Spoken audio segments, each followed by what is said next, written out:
Regular expressions are a very complex subject and not one that I can comprehensively cover in a couple of movies in this chapter. I do feel, however, that it is important that I introduce them early on because they are so powerful and flexible and allow us to express a pattern in a very precise and a very concise way. What a regular expression does, essentially, is like a sophisticated version of what the like operator does. A much more sophisticated version, I should say, because it combines all kinds of logical operators and what have you within one simple pattern. It follows its own particular rules of syntax, which are completely different from the SQL rules of syntax.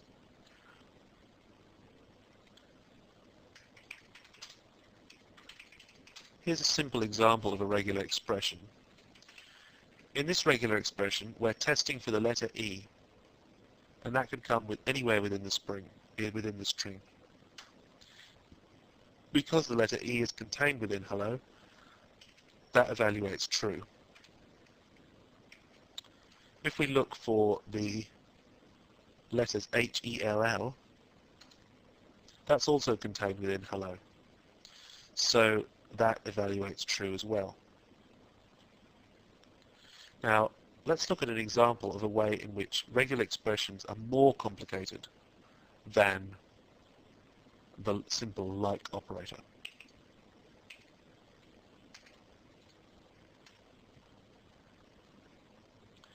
This straight up and down vertical line symbol, in this case standing between the letter H and the letter L, is essentially saying look for either the letter H or the letter L within the string.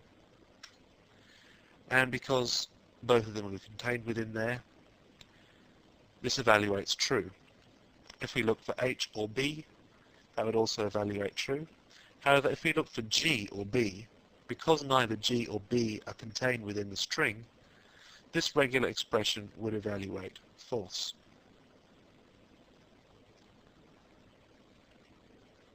So that's one thing that we can do. We can use whole words as well. We can look at hello or goodbye. That would evaluate true. So we can use the vertical line as a very basic way of splitting up our regular expression. We can also specify that we want a certain part or a certain pattern to come right at the beginning of our string by using this particular operator here. And that's located on the 6th key on my keyboard.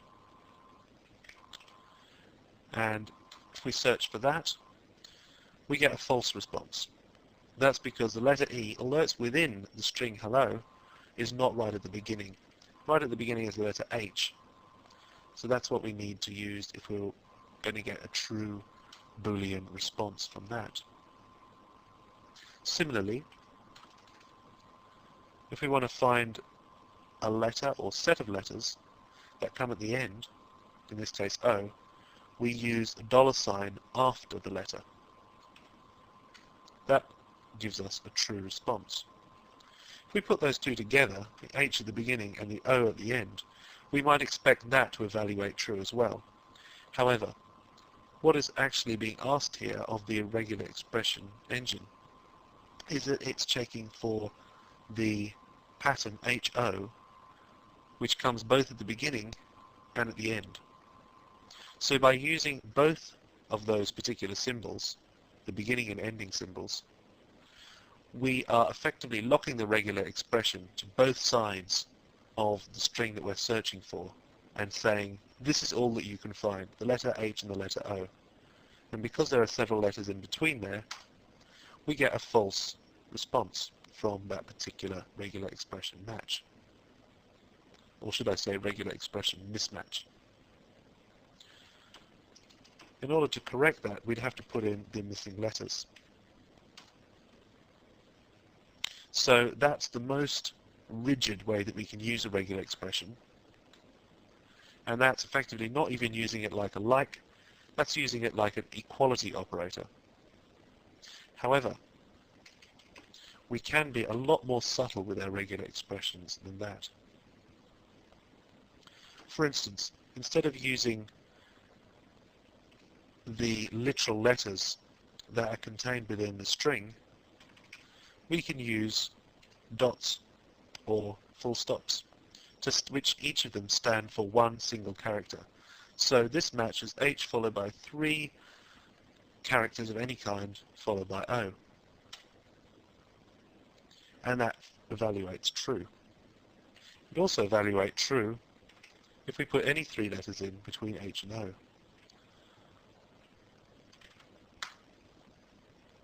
However, it would not evaluate true if we then put in a lot of letters between H and O. This evaluates to false. If we wanted that to evaluate true, there is something we can do. We can use a plus. And what the plus does is, it's not a symbol of its own. If we wanted to search for a plus, we'd have to escape it using a backslash, as we could for any of these characters. For instance, we could escape the $sign and then we'd be searching for a literal $sign. However, what the plus does when we haven't escaped it is it tells MySQL that it's looking for more than one of the immediately preceding character, which in this case is a wildcard, is a dot. So it's looking for more than one of any character. So H at the beginning, O at the end, and at least one character, but as many as it can take in the middle. So that returns true.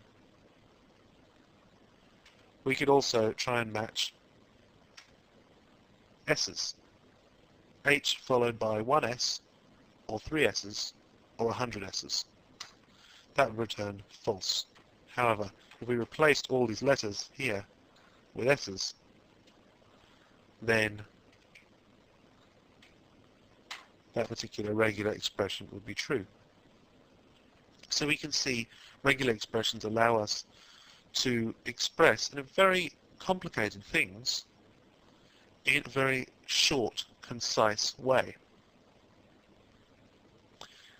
Another way that we can be quite precise here is to specify that we don't just want any number of S's. We want, for instance, 3 S's, which will return false because we have a lot more than 3 S's there.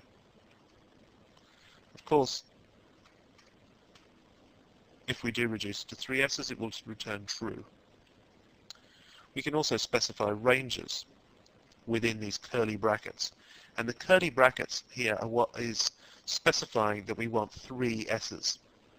So there's a number within curly brackets, and that will always refer to the letter or character or symbol, whatever it immediately follows.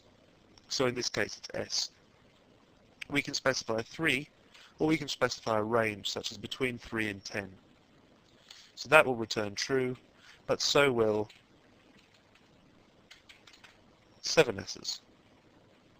But for instance, a whole load of S's, because that's more than 10, will return false. As we can see, these regular expressions allow us to express very complex things within a very concise framework. In our next movie, we're going to get deeper into the way regular expressions work.